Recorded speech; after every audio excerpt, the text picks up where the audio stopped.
Hello, traders. FX Pip Collector here. Today is Wednesday, June 18th, and this is my PM recap for gold. If you haven't done so yet, definitely do check out my free Discord channel, which is linked over here in the corner at the end of the video. And make sure to take a look at my website, fxpipcollector.com. Watch the video on my home screen to learn more. So we just had FOMC interest rate news for the U.S., which they did not lower rates.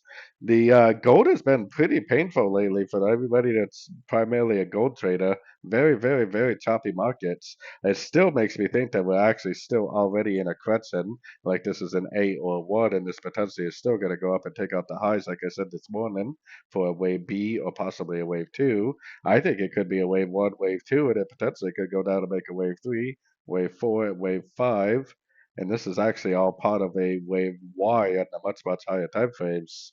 So definitely keep an eye out up for that. My overall bias is down right now, at least on these 1 hour time frame and below, at least for now. But we do need to keep in mind that the higher time frames are in a uptrend still.